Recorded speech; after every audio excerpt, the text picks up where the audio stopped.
सत्ताईस भगत जी। सत्ताईस जी। अरे आपका मैं वो वीडियो देख रहा था जिसमें आपने भोग की आरती वो कर रखा ना जी। आपको एक चीज बताऊं मैं जी। मैंने 1 तारीख को लगाता हूँ मैं भोग ना परमात्मा को। मैंने कहा चलो टेंशन आती है उस दिन मतलब ना जी। जितने करेक्शन आपने इसमें करे ना जी। परमात्मा के चरणों की सौगंध खाकर ये करेक्शन मैंने परसों कर दिए थे अपना। अच्छा। ये करेक्शन पूरे मतलब जो आपने परमात्मा के ज्ञान आधार से किए, ये जब मैंने भोग की आरती शुरू की तो ये सब करेक्शन मैंने अपना आप ही कर दिए थे। मैं अभी आपको वही सुन रहा, मैंने बोला यार क्या परमात्मा की देखो क्या लीला है जो भगत जी ने अब ये किए। मैंने कहा ये मैंने पहले ही कर दिए थे मतलब जो यहाँ पे जो आपको मैं सुन रहा था वही है वीडियो में। मैंने बोला यार देखो परमात्मा है धरती में, मतलब वही चीज जो आप बोल रहे हैं ना। अब एक अभी बात सुन रहा बताओ था। भगत जी, हाँ जी। अब मालिक की दया ज्यादा, भाई जैसे लोग सोचते हैं भाई पवन दास पवन दास, अब मालिक की दया ज्यादा मेरे पे है या आपके ऊपर है, ज्ञान की बताओ। नहीं अरे मैं वो नहीं जानता भाई दया, लेकिन मैं आपको रियली बता रहा हूँ। 1 तारीख को पहले नहीं करता था मैं, लेकिन 1 तारीख को जब मैंने परसों भोग लगाया, अभी 1 तारीख परसों जब भी गई तो उस दिन मैंने ये सारे करेक्शन पहले कर दिए। मैं आपको वही सुन रहा था, मैंने कहा ये देखो मालिक ने तो पहले ही करवा दिए मुझसे ये करेक्शन। ठीक का समय आता है भगत जी, सारी चीजें होंगी करेक्शन। हाँ वही तब कल एक रात को फोन आ रहा था, जो एक मोहन है भगत जी बेचारे गाँव से वो हैं, तो उनसे वो उनके घर समझाने गया था तो वो समझ रहे थे मतलब। तो वो किसी रवि भगत जी वहाँ उनसे बात कर रहे होंगे, तो उन्होंने बोला होगा कि भाई प्रदीप भगत जी का तो उनसे थोड़ा बहुत मतलब भक्ति में भी मन लग रहा है और ऐसे ऐसे थोड़ा पहले से ठीक है साथ संगति से जुड़ने से। तो वो क्या बोलता है, बोला भगत जी तुम्हें पता तो है नहीं, एक पीला पर्चा आ रखा है और उसमें हरिद्वार के भगत है। तो मैंने बोला मोहन को कल, मैंने बोला भाई तेरी समझ में आ नहीं रहा, वो पीला पर्चे वालों के नंबर तो ले ले, एक भगत की ऑडियो भेजूंगा मैंने कहा तेरे को मैं। सही है। पर नंबर क्यों नहीं दे रहे फिर उनका है? सही। वो मोहन सोहन लिखने से थोड़ा ना होगा, जो भी है वो तो है ही नहीं। मैंने कहा भगत कोई, ये तो अपनी मर्जी से निकाल दिया इन्होंने। सही है।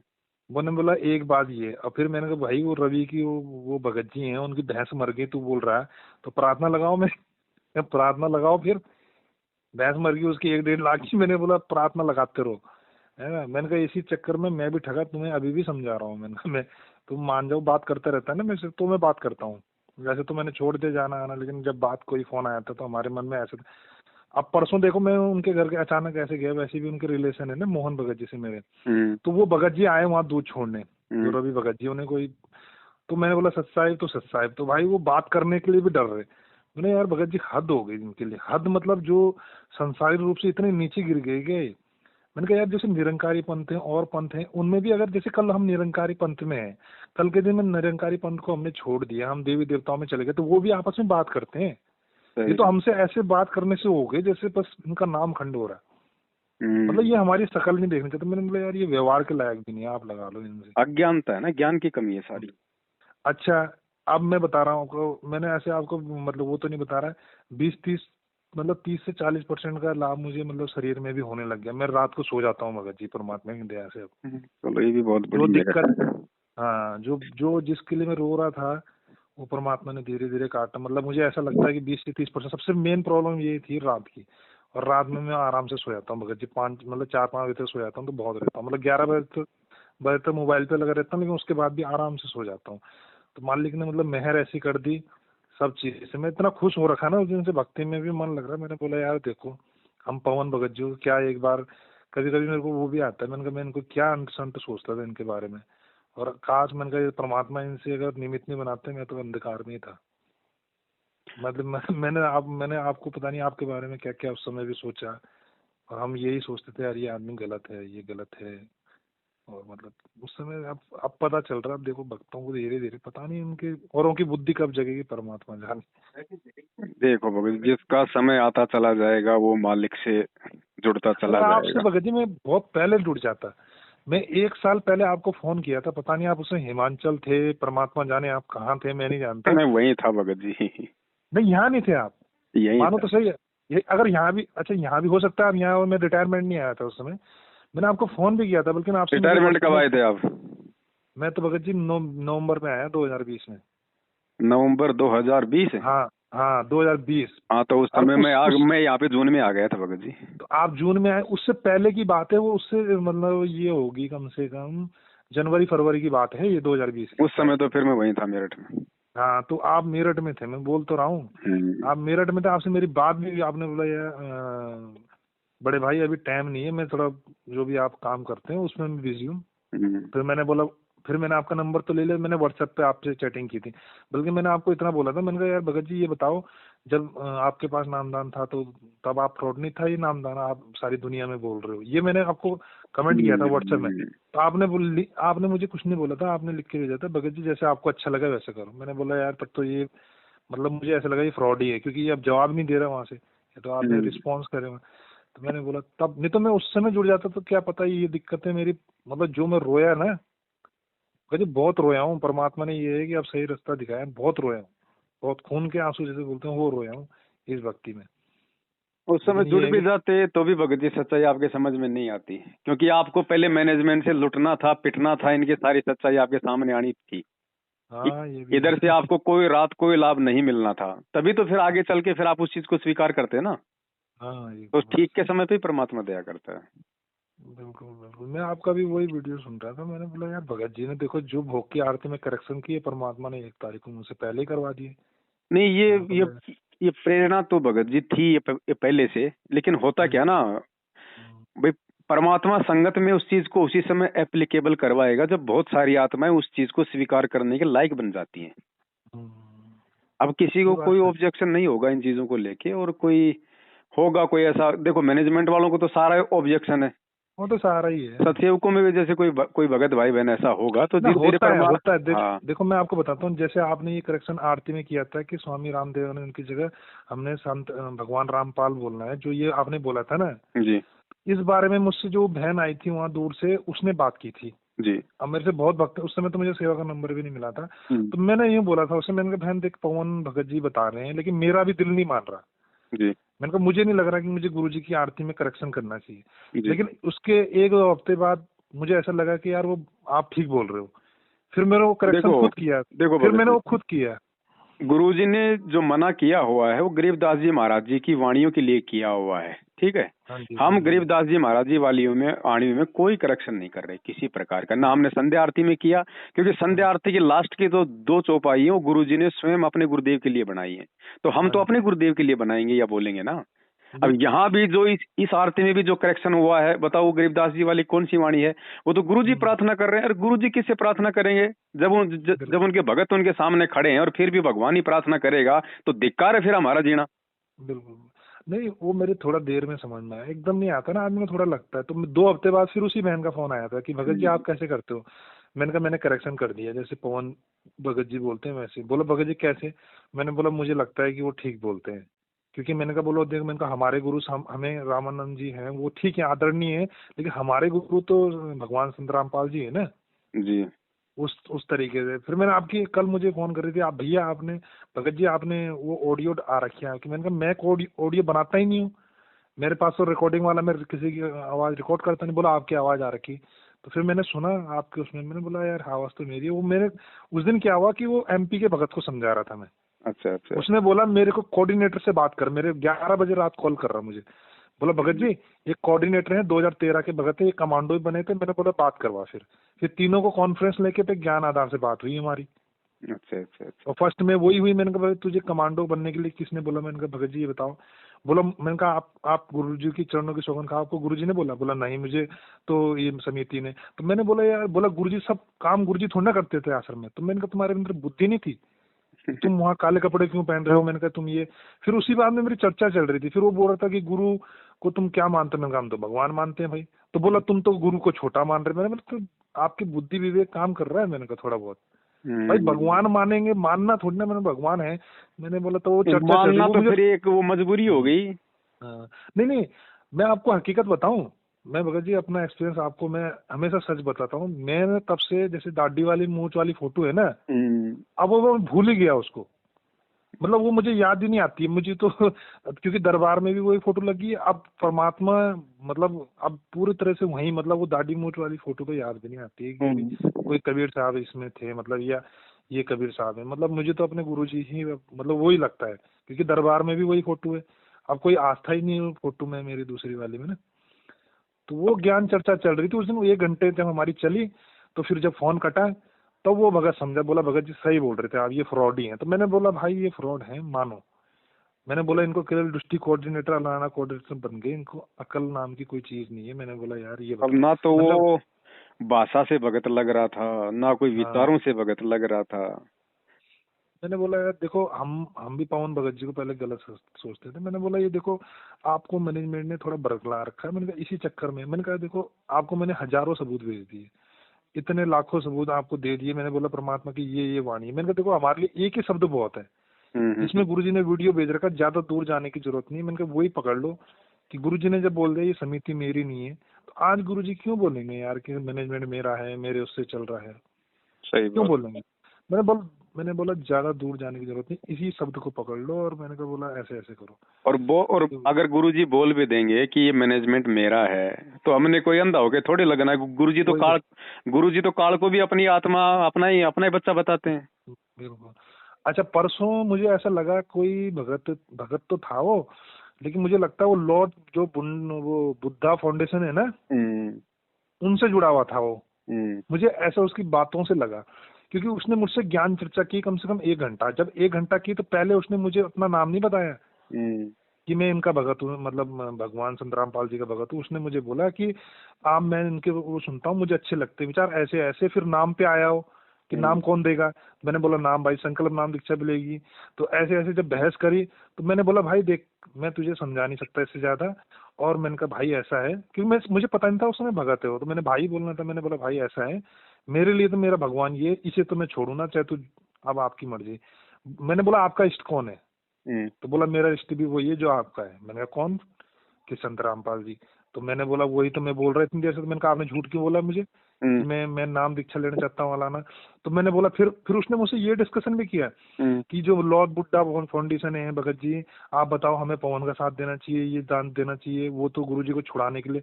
मैंने बोला भगत जी मैं इस बारे में नहीं जानता, मैंने गुरुजी को क्या छुड़वाना है। जिस दिन संगत जाग गई उस दिन गुरुजी अपना आप आ जाएंगे, तुम कौन होते हैं मैं इनके छुड़ाने वाले, है ना। तो वो बहस चलती रही उससे। मैंने बोला ना हम तो बनकर पवन भगत जी का साथ देंगे जब तक वो सही है। बोला भगत जी अच्छा। तो फिर लास्ट में मतलब बात होके तब कटा। तब मुझे ऐसा लगा कि वो कभी 100% वो लॉर्ड बुद्धा फाउंडेशन से जुड़ा हुआ था ये, जो भगत था ये। अब उसको थोड़ा एहसास हो रहा, मुझे ऐसा लगा कि वो साथ संगति से जुड़ना चाहता है। उसी अब वैसे ये उसी ने भगत मुझे जी, ये गुरुजी को जेल से नहीं छुड़वा रहे, ये गुरुजी को भक्तों से छुड़वा रहे अब हैं। ये तो पता नहीं भगत जी इनका, लेकिन बोल रहा था ना मुझे, ऐसे बहस कर रहा था मेरे हाँ। साथ। मैंने बोला ना, मैंने बोला बोला पवन क्या कर रहे हो। तो मैंने बोला पवन भगत जी कुछ नहीं कर रहे, वो तो ज्ञान आधार से हम आपस में मिलकर साथ संगति करते हैं। पवन भगत जी क्या कर रहे हैं। अब मैंने गुरु जी को, हमारी औकात है छुड़ाने की जेल से। सारे दुनिया के केस तो गुरु जी सॉल्व करते हैं। कई भगत भाई आपने सुने होंगे इनकी। जो उनके पीछे लग के उनके विचारों से सहमत होके जो गुरुजी को छुड़वाने के लिए जो प्रयास करेगा, तो वो तो गुरुजी को मानुस मान रहा है। और मानुस बिल्कुल मनवाने मैंने का काम वो लॉर्ड बुद्धा कर रहा है। तो लॉर्ड बुद्धा गुरुजी को छुड़वाने का काम कर रहा है या भक्तों से गुरुजी को छुड़वाने का काम कर रहा है? मैंने उनसे सिर्फ ये बोला, मैंने बोला भगत जी पहले तो आपने ये झूठ क्यों बोला कि आप भगत नहीं हो। हम्म। आपने मतलब उन्होंने अनविज्ञ बोला मैं किताब पढ़ता हूँ और ऐसा ऐसा है। और मतलब आजकल हम सुन रहे हैं पवन की वीडियो भी सुन रहे हैं, इसकी वीडियो भी सुन रहे हैं। तो यार भगत जी मैनेजमेंट कैसा होगा, मैंने पूरा डिटेल शुरू से बताया। मतलब गुरुजी जब आश्रम में थे, वो दो गरवाला कांड, कुरुत्था कांड, जब से गुरुजी, मतलब सब बताया जितना मुझे पता था ज्ञान आधार से। फिर वो मेरे को कहाँ पे लाके खड़ा करा उसने कि भगत जी अब मुझे ये बताओ कि भाई लोग दीक्षा कैसे लेंगे, कि पवन ने अपना आश्रम खोल रखा, मतलब ऐसे। मैं पवन भगत जी का कोई आश्रम नहीं खोल रखा भाई, 4 भगत मिलते हैं। फिर बोला दीक्षा कैसे मिलेगी। मैंने दीक्षा ऐसे मिलेगी कि संकल्प नाम दीक्षा लेनी पड़ेगी और विश्वास की भक्ति है। नहीं, गुरुजी मैंने नहीं थे जब कैसे मिल रही थी दीक्षा? फिर कौन ले रहा था? तो अब आएंगे तब देंगे इधर, परमात्मा। हाँ बोला नहीं वो मंत्र, फिर मंत्र का क्या होगा। मैंने बोला देखो भगत हाँ, जी, मंत्र लेके तो तुम देवता बन जाओगे 4 दिन में। मैंने बोला भगत और जी जिन्होंने देखो मंत्र ले रखे ना, उनसे जाके पूछ लो ना, वो कितना भक्ति कर रहे हैं, कितनी मर्यादा में वो आए दिन मर रहे। मेरे सामने मर्यादा केस है। बढ़ी है कि ये मंत्र बढ़ेगी या फिर विश्वास बढ़ा है?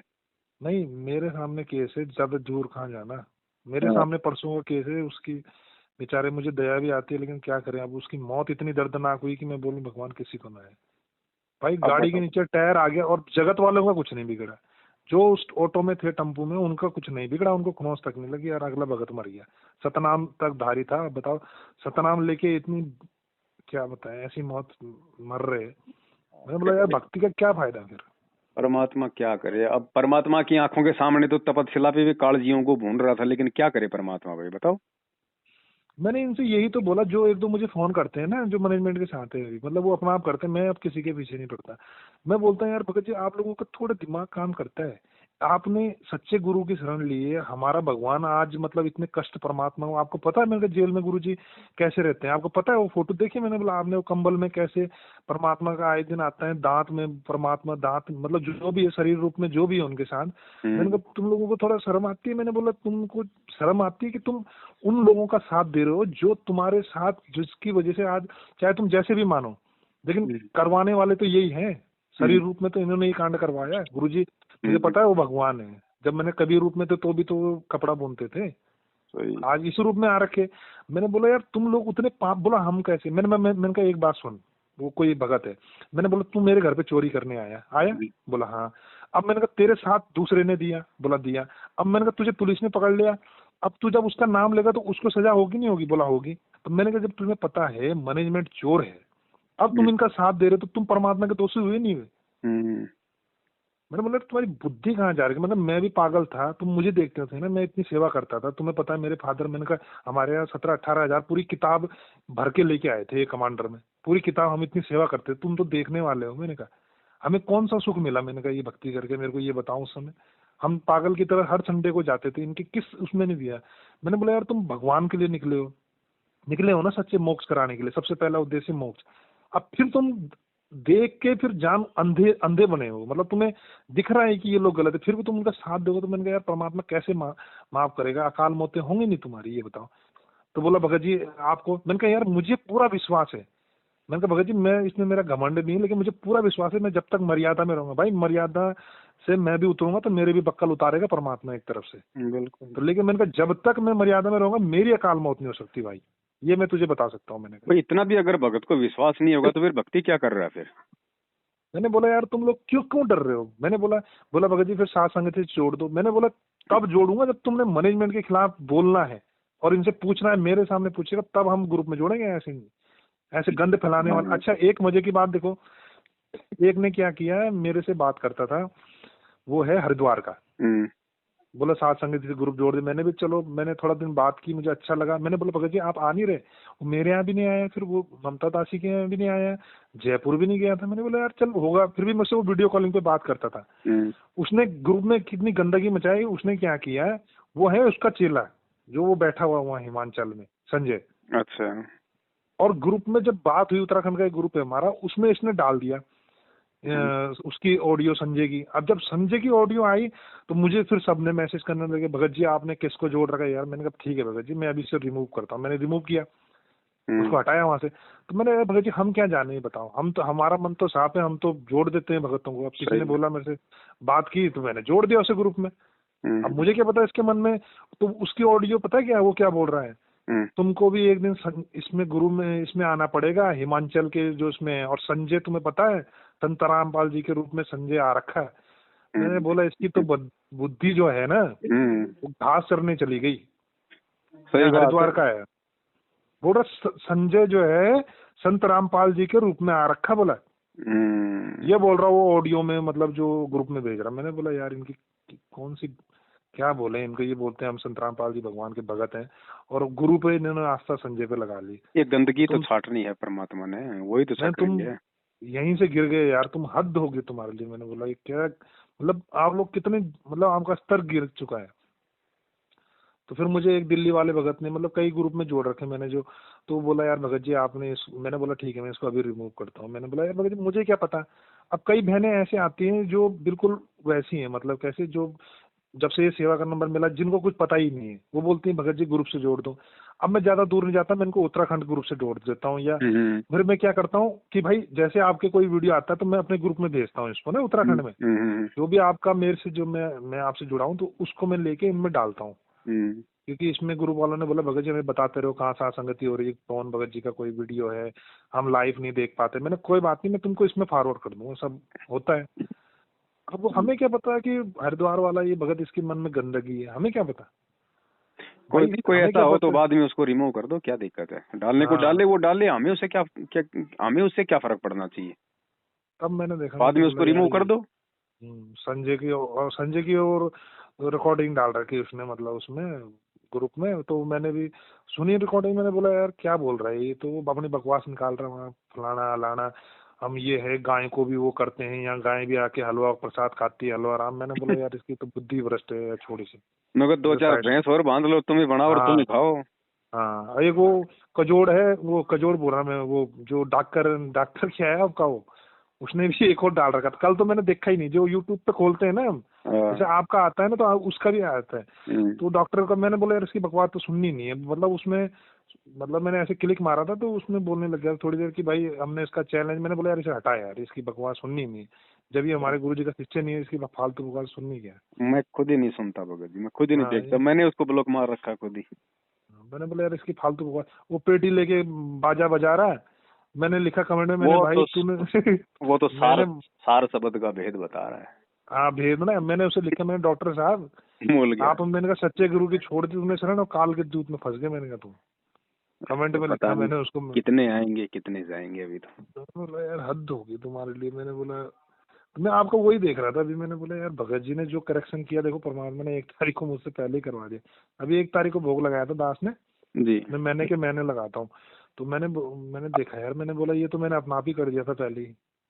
अब उस दिन भगत जी मैंने आपके और हमारी यही तो बातचीत हुई थी कि भगत जी ये नाम दीक्षा लेने के बाद भी 2 साल से आपका जो ये तकलीफ है ये शरीर की नहीं जा रही है, इतने पाठ करवा दिए आपने, लाखों रुपए गए, ये जो है ये 3 ताप के अंतर्गत है। और 3 ताप का बिल्कुल, भगत जी ऐसे नहीं कटता है, वो परमात्मा ने उसकी विधि बताई है कि जिन भक्तों का ये भोग लग जावे उनके तीनों ताप नसावे। हाँ ये परमात्मा की हैं? वाणी है तो जी, आप सही भोग सही। कहाँ लगा रहे हो? इन फर्जी आश्रमों में ये पाठ के, पाठ करने के ये अधिकारी नहीं है, उल्टा आपको दुख ही होगा, तकलीफ ही होगी।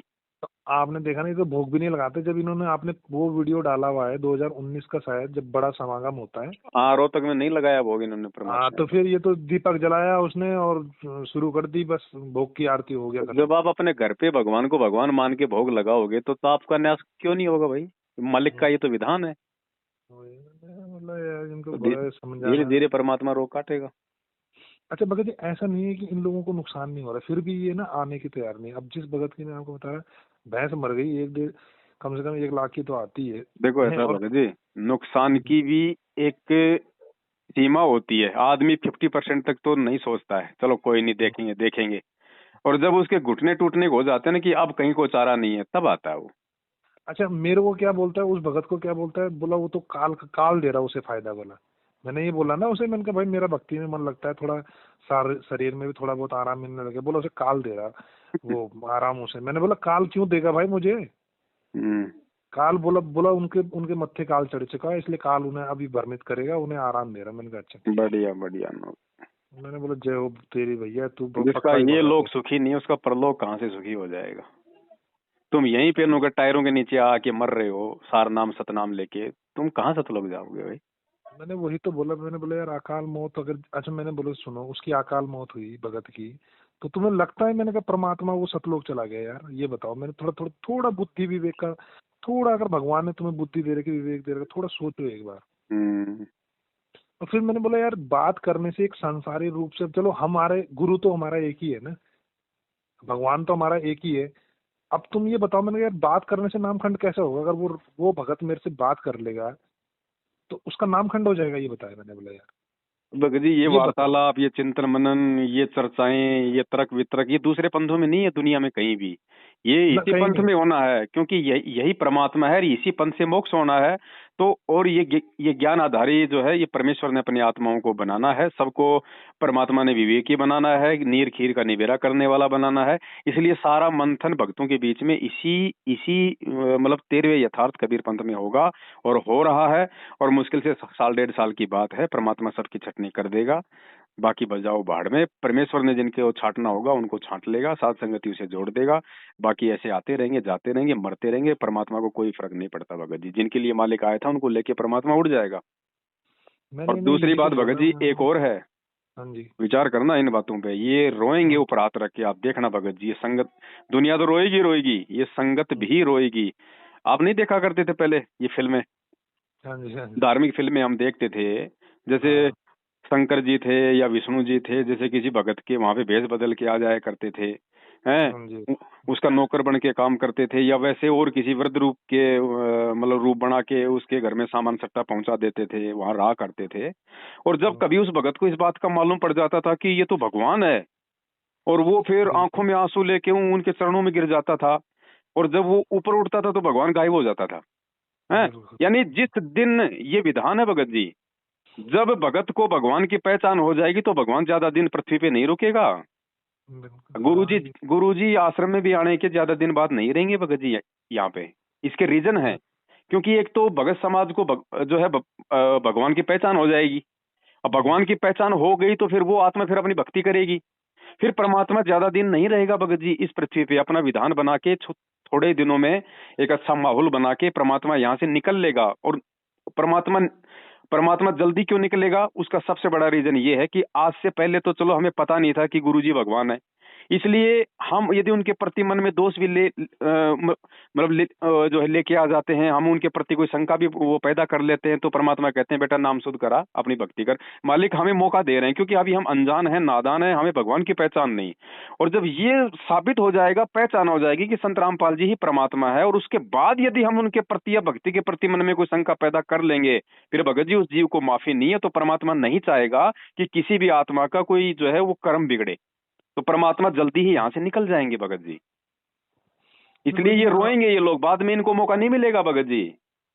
मैं आपको बताऊं, मेरे ना पहले होता था, अब मेरा कोई मतलब जैसे बोलते हैं ना 100 में से थोड़ा भी मतलब अगर 100% है, 100 में थोड़ा भी मन में मेरा कुछ होता ही नहीं है मुझे। मतलब आप ये मतलब बोलो 100 में से 101% विश्वास होगा कि धरती पे ये भगवान आ रखा है और हमें यही भक्ति करनी है। अब मेरे को वो भी नहीं लगता भगत जी। भाई मैं आपको अगर रियल जो लोग ये मानते हैं कि वो दाढ़ी मूछ वाले भगवान हैं, तो भगत जी दाढ़ी मूछ वाले कौन से 650 साल पहले जो है वो सिर पे सींग लगा के आए थे? सही बात, ऐसी आम रूप में तो आए थे हमारी तरह। उसको किसने परमात्मा माना था? लोग यही कहते थे भैया कोई पैदा करके छोड़ गई शर्म के मारे।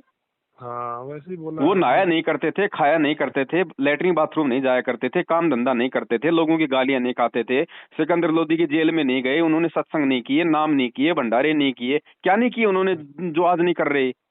वही तो, और कपड़ा बुनते थे परमात्मा। लेकिन उस समय उनको परमात्मा नहीं माना, तो आज यहाँ धक्के खा रहे हैं। तो आज इनको परमात्मा ना मान के क्या हमें आगे धक्के खाने हैं? वही तो भगत जी, पता है इनका परिवार मेन दोषी तो भगत जी इनका परिवार है, जिसके कारण आज मतलब जो ये कर्म फोड़ रहे ना, मेन तो इनका परिवार है भगत जी। काल भी तो भगत जी पूरा जोर लगाएगा, वो भी तो फिर अपने एजेंट तैयार कर रखता है इनको कोई मुझे तो कभी कभी रोना आता है भगत जी, कभी कभी रोता हूँ मैं अंदर, मतलब कभी आंसू आते हैं। मैं बोलता हूँ देखो इनकी पत्नी है, मतलब संसारी जो भी है, ये जो इनके रिश्ते नाते हैं, इन लोगों को मतलब थोड़ा भी मन में हृदय में वो नहीं होती वेदना की यार परमात्मा आज क्या है और किन के कारण है, और हम कम से कम सच्चाई तो बता दें लोगों को क्या दिक्कत है इनके। महेंद्र भगोड़ा जो है यार, क्या दीपक तले अंधेरा रहता है भगत जी, परमात्मा ने पहले बता दिया। मैंने उनसे पता क्या बोला, मैंने परसों जब बहस चल रही थी, मैंने बोला एक चीज है, तुम नामदान और जो स्टेट कोऑर्डिनेटर है ना, उससे सिर्फ इतना बता दो कि महेंद्र भगोड़ा आज तक दुनिया की संगत के सामने क्यों नहीं आ रहा हो भगोड़ा, इतना बुलवा दो, मैं मान जाऊंगा तुम्हारे से। तुम इतना रिकॉर्डिंग करके ये बोलो भगत जी मैं रिकॉर्डिंग कर रहा हूँ, और महेंद्र भगोड़े के बारे में उनसे नामदान और जो वो स्टेट कोऑर्डिनेटर उससे बुलवा के दिखा दो। मैंने कहा भाई गुरुजी के बारे में तो नहीं बोल रहा ना, वो महेंद्र भगोड़े के बारे में बोल के देख ले। मैंने कहा तुम्हें याद नहीं है जिस दिन मैं मीटिंग में गया था तो सामने एक रिकॉर्डिंग कर रहा था? बोला हाँ भगत जी। तो मैं जब वो सामने रिकॉर्डिंग कर रहा था, जब मैंने मीटिंग में बोला था कि वो महेंद्र भगोड़ा संगत के सामने क्यों नहीं आता, तो उसने मुझे क्या बोला था जो स्टेट कोऑर्डिनेटर था, भगत जी अपनी जवान को मतलब लगाम दो, मतलब मर्यादित, ऐसे बोला उसने मुझे, मर्यादित रह के बात करो। मैंने बोला मर्यादित रह के क्या बात करूं भाई, संगत बैठी थी सब चारों तरफ से।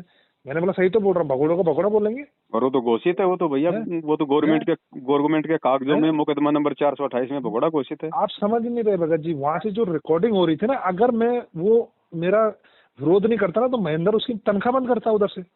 वो तो है, वो प्रॉब्लम थी, प्रॉब्लम वो अपने आप को वहाँ ऊंचा दिखाना चाह रहा था। अब संगत तो मूर्ख है भगत जी। मैं आपको बताता हूँ, जो नामदान बाला वाला नामदान केंद्र है देहरादून का, यहाँ 2 नामदान केंद्र मैं आपको बताता हूँ। तो इसमें जो नामदान केंद्र है, इसका भाई जो है वो कभी पुताई किया करता था, ये पुताई करता था। और अब उसे पता नहीं उत्तरकाशी कहाँ का कोऑर्डिनेटर बना दिया। अब वो पुताई भाड़ में जाए, पुताई कौन करेगा? पुताई अब 50,000 रुपए मिल रहे नहीं आराम से कर तो भगत जी वो पुताई रहा है, पहले करता था दीवारों की, अब कर रहा है संगत की। नहीं नहीं, आप समझे नहीं। और फिर दूसरा क्या अब होता वो है भगत संगत जी, की जब पुताई कर रहा है ना। हाँ, अब जब कोऑर्डिनेटर आता है ना अपने घर में, मैं आपको बताता हूँ ये भाव होता है, तो हम उसके लिए मतलब जैसे हम भी, मैं अपनी बात भी बता रहा हूँ, जैसे हमारे घर पे ये लोग आते थे तो हम सोचते थे पुराने भगत है, तो जैसे नाश्ता भी बनाना है तो हम उस विशेष दिन और आदर अच्छा, भाव से करते थे, सही हाँ है। विशेष आदर भाव से और अच्छा बनाने की सोचते थे। तो इनको वो आदर भाव वहां भी मिल रहा होगा जहाँ पे जा रखा है। अब तो मैं डरता नहीं। और जब इनसे पूछते थे कि भगत जी हमें लाभ क्यों नहीं हो रहा है, तो भगत जी आपका विश्वास नहीं है। अबे 2.5 साल हो गए, विश्वास नहीं होता तो भी तो छोड़ने चल जाता भाई इसे। सही बात है। तो फिर इनका ड्रामा वही होता था कि भाई तुम्हें तो विश्वास ही नहीं है। विश्वास ही होने ये नहीं देते ना। अब देखो, अब पुताई का काम कहाँ 10-12 हज़ार रुपये दिहाड़ी महीने में होती थी, अब कहाँ मजे से बैठा हुआ है जहाँ भी होगा, है ना। और इसी को क्यों पद दिया भाई, इसको क्यों बनाया कोऑर्डिनेटर। मैंने इनसे एक दिन मेरी बहस यही हुई कि भाई नामदान कैसे चलेगा, उनके बच्चे कैसे पलेंगे, बोला ये बात बोली मुझे किसी ने। मैंने बोला यार एक बात बताओ, कितने सरकारी कर्मचारी रिटायर हैं उत्तराखंड के अंदर। मैंने कहा हम लोगों को दो सेवा, लेकिन हम तो विरोध करेंगे अगर सही बात है। मैंने कहा हमको देते, या मैं अपनी बात नहीं कर रहा, कितने और विभागों से सरकारी कर्मचारी रिटायर हैं, उनके घर में खोलते हैं अगर गुरुजी का आदेश होता है ये। सही बात है। लेकिन आप, भाई उनकी अपनी पेंशन आ रही होती। हाँ, उनकी पेंशन आती हो तो निस्वार्थ भाव से सेवा करते हैं, लेकिन तुमको डर है ना कि वो स्वार्थ नहीं होता तो वो तो तुम्हारे खिलाफ बोलते। सही बात। भाई अब मैं, अगर मेरे घर पे नामदान होता, मैं तो सरकारी कर्मचारी हूँ, मुझे कोई फोन करता कि भगत जी ये हमारी शंका का समाधान, मैं तो इनसे पूछता ना आके, बिल्कुल। भाई बताया, भाई गुरुजी से बताया और ये क्यों हुआ। तो फिर इनको क्या है, इनको वो आदमी चाहिए जो इनके मतलब जो इनकी चमचागिरी करे, सीधी बात और साफ बात। खुद भी खाएं और ऊपर भी खिलाएं। हाँ, और नाम शुद्ध, ये मैं बताऊं, ये नाम शुद्ध जैसे इनके यहाँ जाता है कोई तो ये एकदम नहीं करते। किसी किसी को बोलते हैं अभी पुस्तक सेवा करो। जैसे एक दिन मेरे पापा गए थे तो इन्होंने बोला था, बहुत पहले की बात है, कि पहले पुस्तक सेवा करो 1 हफ्ता, तब आना नाम शुद्ध। और मजे की बात ये देखो, एक बार मेरे ना, मैं ड्यूटी से था, ऑन ड्यूटी, और मेरा ऐसी नाम खंड हो गया था, मैं तो वहाँ दारू बांटनी पड़ती थी भगत जी, मेरी मजबूरी थी, चार्ज ले रखा था। तो मैंने ऐसे ही उस माई को फोन लगा दिया, ये जो संसारिक पत्नी है, तो मैंने नंबर ले रखा था, तो मैं घर भी गया था पहले, बहुत पहले, तो मैंने वहीं ऑन ड्यूटी से फोन लगा दिया। तो माता ने, उन्होंने बोला वहां से, अनुरा माई ने बोला वो उड़े नु बोल दे जो तुम्हारे नामदान वाली ऑनलाइन शुद्ध कर देगी। और भाई जैसे ही मैंने यहाँ से फोन किया वहाँ बाल्ला वाला नामदान केंद्र में, तो भाई उसने ये नहीं बोलना भगत जी की चू चा ची चू कुछ नहीं। जैसे ये परीक्षा लेते हैं ना, ये परीक्षा भी लेते हैं, कैसे नामखंड हुआ, प्रथम नाम बताओ, कौन सा कमल कहाँ है, गणेश जी कहाँ पे रहते, सब पूछते हैं ये बन जाते हैं हमारे गुरु, बिल्कुल परीक्षा लेते हैं हमारी। तो उस दिन उसने कुछ नहीं पूछा, बिल्कुल नाम शुद्ध कर दिया, क्योंकि अनोरा माई का प्रेशर था। मतलब मैंने बता दिया था भाई, मेरी डायरेक्ट बात वहां से हुई, क्योंकि भैया पता है अगर इनके खिलाफ बोला तो इनकी तो गद्दी छिन जाएगी। बताओ भाई, इनकी गुरु माता का आदेश तो इनके गुरु जी के बराबर है ना। अब देखो भगत जी, अनोरा माई के प्रति पहले मेरी भी श्रद्धा थी, मैं मतलब कुछ भाव दूसरा था, अब नहीं है। अभी मैं आपसे बोल रहा हूँ, आपको पता है, मुझे पता है आपकी रिकॉर्डिंग जाती, अब मेरा कोई भाव। और वो अनोरा माई भी जानती है अच्छी तरह से, वो अच्छी तरह से जानती है कि फौजी मेरे पास आया था और कैसे रो रहा था। भगत जी जिस दिन फोन आया था ना, उस माई को पता है कि मैं उसके सामने, माप कितने थे, इनके समधी सुमधी भी आ रखे आप थे। एक बात मैं बताओ, मैं रो रहा था उस दिन। आप वहाँ पे अपनी फरियाद लेके जाया करते थे पहले, और आप इनकी वो नकली ऑडियो भी सुनते थे। ये खुद ही, ये अनारो माई कहा करती थी जब जेल से, ये कहते कि जेल से ऑडियो आती है, तो ये सबसे पहले तो ये खुद ही बात करती थी, उसमें कहती थी परमात्मा हाँ, सिर में दर्द है परमात्मा, बुखार चढ़ रही है परमात्मा, दया करियो परमात्मा। है जब इसका खुद का सिर का दर्द, जब दिन में 3 बार फोन ये करती है, बात करती है जेल से, और जब खुद के सिर का दर्द ठीक नहीं हो रहा, तो जाने वाले को सोचना चाहिए कि तुम्हारी फरियाद कहाँ से ठीक हो जाएंगी। बुद्धि बुद्धि भगत जी, बुद्धि जब से सात संगत से जुड़े तब से बुद्धि खुली है ना। उससे पहले तो काल ने बुद्धि बंद कर रखी थी हमारी, हम तो इन्हीं पे आश्रित थे। हम बोल रहे हैं ना, मैं खुद इन पे आश्रित था, मैं आपसे क्या बताऊं। आप एक बात आपको बताओ वैसे, भगत जी, ये सारा क्या है? अब जैसे ये फर्जी इन्होंने आश्रम खोल रखे हैं, ये फर्जी आश्रमों का जो काम चल रहा है, चिनाई का, पुताई का, लिपाई का, अब वो भी तो बेचारे सेवा ही करने आते हैं ना वहाँ भगत। अच्छा मजे की बात मैं आपको बताता हूँ, मैं भिवानी आश्रम में गया था, तो एक दिन मैं आपको मजे की कहानी, अब आ रहा है ना, मेरे सारे पर्दे खुलते हैं कभी कभी। तो भिवानी आश्रम में एक पुताई वाला था, पुताई का, वो अपनी कहानी लगा, मैं तो नया नया जुड़ा था ड्यूटी से, 1 हफ्ते की छुट्टी है, भिवानी आश्रम में वो बर्तन सेवा करता था जो भी अपने हिसाब से। तो वहां पे बात चल रही थी, तो वो भगत बोल रहा था इनके यहाँ मैंने पुताई करी, बोला तो ये भक्तों से फ्री में पुताई भी करवाते हैं अपने घरों में। दास वही तो बता रहा भगत जी। हाँ? और भगत श्रद्धालु। सुनो भाई, सेवा वो तो सेवा है ना परमात्मा की, चाहे वो हाँ नामदान पे हो, चाहे वो आश्रम में हो, चाहे वो पुस्तक सेवा हो, सेवा तो सब बराबर है। बिल्कुल। अब एक बात बताओ, ये बेचारे आश्रमों में जो ये मजदूर बुलाते हैं लिपाई पुताई वाले, इनको तो मतलब कि वो फ्री में काम करवाते हैं, हाँ और फ्री में भगत जी। नामदान पे दे रहे हैं ये 25-25 हजार रुपए, क्यों भाई? बिल्कुल बिल्कुल उनका सही बात। भाई उनका परिवार नहीं है क्या? नामदाने वाले का कुछ मतलब ज्यादा परिवार है क्या? उनका परिवार नहीं है क्या? उनको तो तुम बेचारों को कह देते हो सेवा है, परमात्मा का आदेश है, हाँ और नामदान पे खा रहे हैं 20-20 30-30 हजार रुपए। तो और कभी ये ऐसे मूर्ख इनके बनाते हैं। इनके लिए ज्योति पाठ लागू नहीं है क्या? हाँ, इनके लिए नहीं है, नामदान वालों के लिए, ना इनके लिए ना ना, परमात्मा। ये तो फिर इनके एजेंट है ना, ये करवाएंगे तो फिर तो पूरा विधान टूट जाएगा परमात्मा का। मैंने वहाँ घर पे भी देखे है बेचारे नौकर, मुझे लगता है लोग सेवा भाव से वहाँ आते हैं, मतलब गुरु जी का जो सांसारिक रूप से इस घर है, तो वहाँ भी लोग मैंने भगत एक दो देखे जो सेवा मतलब पानी पुनी पिलाने के लिए, मुझे लग रहा है ये अपने पर्सनल काम भी करवाते होंगे। ये भगतों क्या इन्होंने तो ज्ञानता है ना, ये भगत भी सोचते हैं कि चापलूसी कर दो परमात्मा खुश होंगे, गुरु जी की पत्नी की चापलूसी करो, गुरु जी के भाई की भगत जी चापलूसी करो। वही हैं? तो संगत के सर पे पत्थर पड़े हुए हैं कि हम लोगों की इन पे आश्रित हैं, हम लोगों की ये इसलिए आश्रित हैं कि भाई ये गुरु जी का भाई है, ये गुरु जी का बेटा है, ये इसकी बेटी है। अरे बेटा यही उठी तो भाड़ में, ये ज्ञान मंथन, ये इसलिए तो संगत में हो रहा है ना, ये सारी बेटा भ्रमणाएं। बेटी क्या है? ये भाई भाई गुरु जी भाई की पत्नी भी उतनी है जितना मैं हूँ। ये वंशवाद, परिवारवाद, भाई भतीजावाद सब नष्ट हो जाएगा, थोड़े दिन रुक जाओ आप। उसी की तो चल रही है रिहर्सल ये सात संगतियों के माध्यम से। सबके कानों के पर्दे, आंखों की पुतलियां सबकी निकल जाएंगी, देखना धीरे धीरे। मैं वही तो सोचता हूँ भाई, जब गुरु जी बोलते हैं हमारे भगवान है, भगवान है ही। अब जब भगवान के लिए तो बेटा भी उतना ही है, और प्रदीप दास भी उतना ही है, और पवन दास भी उतना ही है, और फलाना दास भी उतना ही है, या उनकी जो भी हैं उनके और नजदीक के क्यों नहीं, उनका समधी भी उतना ही है। भाई भगवान का तो सभी आत्मा है, गधे कुत्ते भी भगवान की आत्मा है, उन्हीं के भगवान बच्चे के हैं। और मानव शरीर में सबसे अधिक प्रिय उसको वो है जो उसकी बातें मानता है, उसके वचन पे चलता है, भक्ति बिल्कुल करता है। बिल्कुल बिल्कुल भगत जी। बेटा भगत बेटी जी कहाँ है क्या ये? आप लगा लो, परसों एक भगत का फोन आ रखा था साध संगति से, वो मुझसे कुछ पूछ रहा था, तो वो पेड़ काटने के बारे में बोल रहा था। मैंने बोला बोला भगत जी मैं पेड़ में वहाँ फैक्ट्री में काम करता हूँ, हम्म, और मैं पेड़ काट लूँ, हम्म, पेड़ काटने में जा झाड़ी। मैंने बोला भाई पेड़ काटने में, पेड़ में होता है जीव, जी अब तू उसे काटेगा लालच के चक्कर में, तो तुझे दोष नहीं लग रहा? तो बोला सही भगत जी एक साध संगति से जुड़ा हुआ है, वो तो ऐसे ही करता है, मैं उसे समझाता हूँ। मैंने बोला तुझे दूसरे के कर्म से क्या लेना, चाहे वो साध संगति से जुड़ा हुआ है। सही। मैंने गुरुजनों बोला भाई ये है जी कि तुझे फैक्ट्री में काम मिल रहा ना, वैसे तू फैक्ट्री में काम कर ले, है ना। बोला भगत जी फिर वो जो हरा पेड़ काट, मैंने बोला यार उसमें प्राण होता है, तो बिल्कुल। जानबूझ के अब वो काम करेगा, कितने पाप कमाएगा एक दिन में, बता। भाई वो ऑक्सीजन दे रहा है, वो जड़ चेतन हाँ है। परमात्मा ने तो कभी पूजा पाठ में फूलों का प्रयोग नहीं करवाया हाँ। ना। फिर मैंने बोला ये भाई वजह। तू इसे काट रहा, फिर तुझे क्या मिलेगा बता।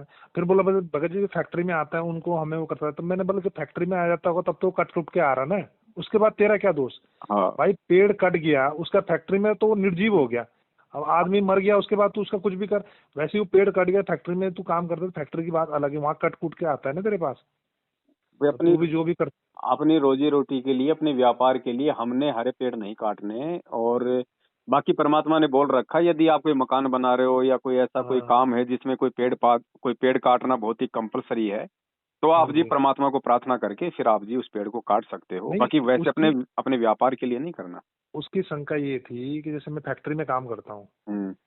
तो फैक्ट्री में तो बगैर जैसे ये पेड़ कट कूट के आते हैं ना जब ट्रक से माल उतरता है, हाँ, उसमें तो कोई दिक्कत नहीं है उसमें। तो उसमें तो चिरान चुरान होता है। चल मैंने कहा वो तो ठीक है। अब फिर ऐसे तो बोला मैं रविदास जी भी भगत जी चमड़े का काम करते थे, लेकिन जानवर मार के थोड़ी उतारते थे, वो मरे हुए के उतारते हाँ थे।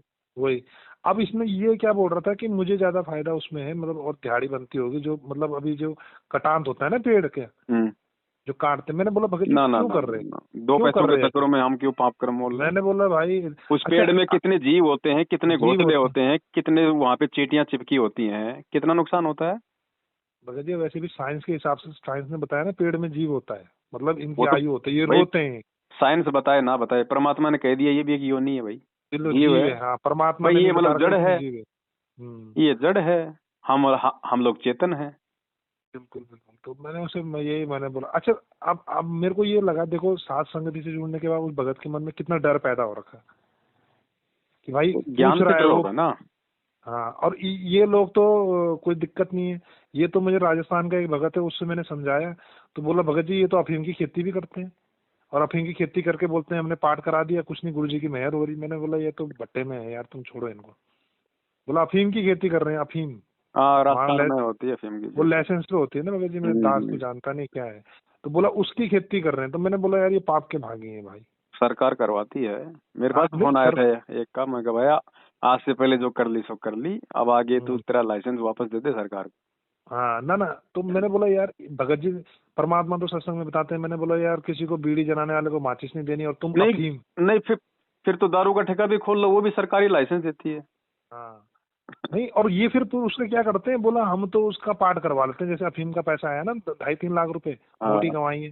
तो बोला उसका तब हम पार्ट दे देते हैं, और पार्ट करा के। तो एक वो भगत बता रहा था एमपी का, बोला पार्ट ये बोलते हैं जिसके हो गए पार्ट उसके हो गए ठाट। मैंने कहा ठाट तो तुम्हारे पक्का पक्का होंगे। मैंने कहा ठाट तुम्हारे, चिंता मत करो। और फिर काट देगा गर्दन काट। हाँ मेरे को बोल रहे, बोला हमारे तो भाई मतलब बेचारा वो जुड़ गया ना साथ संगति से वो भगत, तो हाँ, वो इनसे बात करता है। बोला भाई हमारे तो मौज कर रखी परमात्मा ने, मौजा ही मौजा कर रखी। बोला मतलब वही थोड़ा घर घूर अच्छा बना लिया होगा उस पैसे में। अब वो तो तेरे संस्कार फल रहे हैं भैया, परमात्मा ने क्या मौज कर दी। बोला गुरुजी ने मौज कर रखी। मैंने बोला अफीम की खेती कर रहा है और अब मौज कर रखी तेरी, ये भगवान। भक्ति में जो मौज चाह रहा है वो काहे का भगत है, ज्ञान नहीं भाई। वही तो मैंने बोला भगत जी इनकी तो परमात्मा तो लीला। कहते हैं सुख के माथे पत्थर पड़े जो नाम हृदय से जाए, बलिहारी उस दुख पे जो पल पल नाम रटाए। नहीं साथ संगति से मेरे पे भी फोन आते हैं, साथ संगति से अब डर बन गया है भगतों को। ज्ञान से तो बनेगा भगत जी। हाँ मतलब लोग डरते हैं कि यार हम ऐसा कर रहे हैं, ऐसा तो नहीं है। सुबह भी आ रखा था एक फोन, भगत जी जो ये दीपक दूपक है इसका वो कहाँ कर। मैंने बोला कहीं साफ जल है बहता हुआ नदी में, वहां डाल दे भाई। भगत जी ठीक ही बताया होगा ना। हाँ ठीक है, या फिर जमीन में खड्डा खोद के दबा दो कोई। हाँ मैंने बोला भाई जहाँ कहीं नदी है तुम्हारे आसपास वहां डाल दे। कोई साग सब्जी कर रखी है तो उसमें पानी के साथ हाँ बहा दो। हाँ मैंने बोला भाई ऐसा कर ले, मेरी मेरी बुद्धि मैंने कहा ये मतलब काम इनका कर रही है। जो है वो अपमान नहीं करना, ऐसी कोई गंदी जगह नहीं फेंकना होता है। हाँ मैंने यही बोला। मैंने बोला ये नहीं कि तू वो कचरे वाली गाड़ी आई तूने उसमें डाल दिया, हाँ, वो वो नहीं करना। बोला भगत जी मैं क्या करूँ। मैंने बोला कहीं नदी है वहां डाल दे। बहता हुआ नदी पानी है, हो, साफ पानी हो, उसमें डाल हाँ दो मैंने आप। वही बोला, मैंने बहता हुआ पानी है वहां डाल दे भाई। अब अगर आपके अब जमीन है, अगर आपके कोई अगर फसल बाड़ी है, अगर आप उसमें पानी वगैरह देते हो तो पानी के साथ घोल कर उसको वहां पे फैला दो अब उनके ऐसे क्यारियों में। एक ऐसा भी तो कर सकते हैं कि किसी साफ जगह पे इसको जला दो तसले में, और राख बन जाती है, राख को फिर डाल दो कहीं भी, फूलों में डाल दो। हाँ, तो वही तो बता रहा हूँ, उसको जला के और जो राख होती है, राख को फिर कोई साग सब्जी आपने कोई उगा रखी है, कोई हाँ फसल उगा रखी है, तो उसमें पानी के साथ डाल दो। हाँ मैंने वही बोला, मैंने बोला ऐसा कर लो भगत जी। आते हैं परमात्मा दया से जितना हमें ज्ञान होता है ठीक है हम ये बता देते ऑटोमेटिक हो हैं। जाएगा भगत जी, परमात्मा धीरे धीरे ऑटोमेटिक सद्बुद्धि दे देता है। कुछ चीजें आप सत्संग में नहीं सुनोगे, उसके बावजूद भी आप दूसरों को बताने आप जी लग जाओगे धीरे धीरे, क्योंकि वो परमात्मा प्रेरणा कर देता है कि बेटा क्या सही और क्या गलत है। जैसे वो मुरैना के भगत जी हैं, वो तो रिकॉर्डिंग डालते हैं। मैंने कहा रिकॉर्डिंग में सुनता रहता हूँ उनके, जो हमारा ग्रुप नहीं है इंक्वायरी ग्रुप, हम्म। तो मैं उनका सुनता हूँ। तो वो हाँ, बस भाई मुझे उसी से तो सारा सब कुछ आइडिया लगेगा हमें। तो और फिर हम उनके भगत सुनता ही रहता आपस में हूँ। एक दूसरे को नहीं समझाएंगे, समाधान नहीं करेंगे तो कौन करेगा भगत जी। बिल्कुल बिल्कुल सही सत्संग तो बात। बहुत लेट समझ आते हैं परमात्मा के। सत्संग ये थोड़ी कि नाम लेते आपको सारा ज्ञान समझ में आ गया। नहीं भगत जी मैं हमारी बुद्धि तो मैं आपको बस ये बताऊं, जो हमने आपके वीडियो सुने ना, जो आपके वीडियो रहते हैं ना, इससे थोड़ा बहुत हमें ज्ञान हुआ परमात्मा। मतलब सुनते तो पहले भी थे सत्संग, लेकिन थोड़ा बहुत तब से परमात्मा बुद्धि खोल रहे हैं कर हमारी। देते हैं मालिक दया धीरे धीरे। हाँ मतलब धीरे धीरे हम समझते हैं यार। चलो भगत जी इसमें जरा किसी का फोन आ रहा है, शायद इसी का हाँ जी, होगा किसी का। करो ठीक है करो। भगत जी, सत्संग ठीक है जय हो भगत जी, बंदी छोड़ी। सत्संग। जय हो बंदी।